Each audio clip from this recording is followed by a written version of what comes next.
High friends, welcome to யாஷிகர். இன்றைக்கி நம்ம மகாநதி சீரியல் என்ன நடந்துச்சு அப்படிங்கிறத பற்றி இந்த வீடியோவில் பார்க்கலாம். இன்றைக்கி ஆரம்பிக்கும் போதே ஃபேமிலி எல்லாருமே ஒன்றா இருந்து அந்த கடையை உடைச்ச விஷயத்தை பற்றி தான் பேசிகிட்டு இருக்காங்க. அம்மா வந்து இப்படி சொன்னது கொஞ்சம் கோவமாக தான் இருந்துச்சு. உங்களால் வந்து அந்த புள்ள மாட்டுச்சு, இப்போ அந்த புள்ள வந்து வம்பில் சிக்கிட்டு இருக்கு. ஆனால் உங்களுக்கு எதுக்கு தம்பி வம்பு? நீங்கள் பேசாமல் ஒரு ஃபோனை போட்டு சொல்லிட்டு போயிருக்க வேண்டியதானே அப்படின்ற மாதிரி இங்கே அவ்வளோ சுயநலமாக காவேரியோட அம்மா சொன்னது. ஆனால் ஆக்சுவலாக மோஸ்ட்டாக எல்லா மெச்சூர்டான உமன்ஸும் அப்படி தான் சொல்லுவாங்க.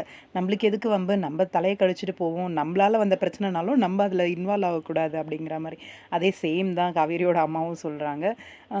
என்ன அத்தை ஆனால் இங்கே குமரனோட பேச்சு ரொம்ப நல்லா இருந்துச்சு.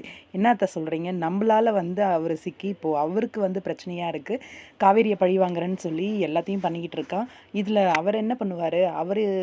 அவருக்கு எதுக்கு இந்த பிரச்சனைலாம் அப்படின்ற மாதிரி இங்கே குமரன் சொன்னது ரொம்ப சூப்பராக இருந்துச்சு. காவேரிக்கும் கோவம் வருது. என்ன நடந்தாலும் பார்த்துக்கலாமா? நீ ஏன் இப்படி சொல்கிற?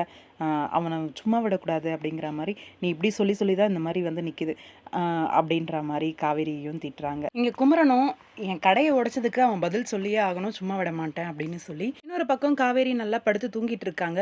அந்த பிள்ளைய வந்து படார் படார் படார்னு 2-3 அடி அவங்க அம்மா. கொஞ்சம் கோவமாக தான் வருது. சும்மாவே அடிப்பியாம்மா தூங்குறதுக்கெல்லாம் அப்படிங்கிற மாதிரி. என்ன ஏதுன்னு தெரில. ஆனால் மோஸ்ட்டாக பொம்பளை பிள்ளைங்க அப்படின்னாலே எல்லா அம்மாங்களும் அப்படி தான் இல்லை. தூங்குறாங்க அப்படின்னா 2 வைக்கிறது, எழுந்துருடி அப்படிங்கிறது அதெல்லாம் அந்த மாதிரி தான் அம்மாவும். அதெல்லாம் ஒன்றும் தப்பாக நினைக்கக்கூடாது. ஆனால் காவேரி கன்சீவாக இருக்கிறதுனால கொஞ்சம் யோசனை தான். என்ன எப்போ பார்த்தாலும் அடிச்சுக்கிட்டே இருக்காங்களே அப்படிங்கிற மாதிரியும் தோணுது. ஆனால் உடம்பு சரியில்லைன்னு உடனே அந்த பதட்டம் பதறி போய் என்னடி ஆச்சு உனக்கு? சொல்லக்கூடாதாடி அப்படிங்கிற மாதிரி கேட்டது.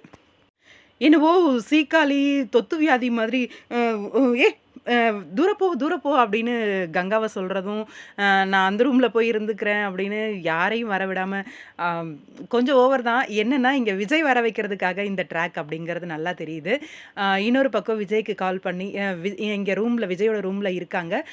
வந்து அம்மா போட்டுருச்சு அப்படின்னு அம்மாவும் அத்தையும் கன்ஃபார்ம் பண்ணதுக்கப்புறம் இன்னும் டேஞ்சரு, ப்ரெக்னெண்ட்டாக இருக்கவங்களுக்கு நீ முதல்ல இங்கே வரவே கூடாது போ அப்படின்னு சொல்லி அனுப்பி விடுறது.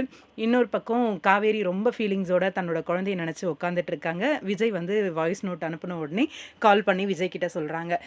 ஆனால் என்னன்னு சொல்லலை. விஜய் வந்து வருத்தப்படுறாரு. ஏன்னா ப்ரீவியஸாக விஜய் கிட்ட வந்து காலில் பேசுகிறாங்க காவேரி. அப்போ வந்து கடையை இது பண்ணதை ஏன் நீ என்கிட்ட சொல்லலைன்னு சொல்லி கோவப்படுறாரு. அவனை நான் சும்மா விட மாட்டான், அவன் மட்டும் என் கையில் கிடச்சான் நடு ரோட்டில் தரன்னு இழுத்துட்டு போய் அங்கே போலீஸ் ஸ்டேஷனில் கொடுப்பேன் அப்படிங்கிற மாதிரி அவரோட வெறித்தனம். வெண்ணிலா கண் விழிச்சான்னா இந்த பிரச்சனைக்கெல்லாம் ஒரு சொல்யூஷன் கிடச்சிரும் அப்படின்னு சொல்லி காவேரி சொல்லவும், கண் விழிக்கணும் கண்டிப்பாக, ஆனால் அவள் உண்மையே சொல்லலைன்னா கூட அவனை எப்படி நான் கொண்டு வரணும்னு எனக்கு தெரியும் அப்படிங்கிற மாதிரி அவ்வளோ ஒரு எக்ஸ்ட்ரீம் லெவல் கோவத்தில் இருக்கார். ஆனால் பசுபதி கையில கிடைச்சான் நாரா பிச்சிருவாரு அப்படின்ற மாதிரி நல்லா தெரியுது. காவேரி கிட்ட பேசிட்டு இருக்கும்போதே நீ வெய் காவேரி நான் அப்புறம் கால் பண்ணுறேன் அப்படின்னு சொல்லி அந்த எக்ஸ்ட்ரீம் லெவல் கோவத்தை வந்து கண்ட்ரோல் பண்ண முடியாமல் ஃபோனை வச்சிடுறாரு. அதுக்கு சாரி கேட்குறாரு.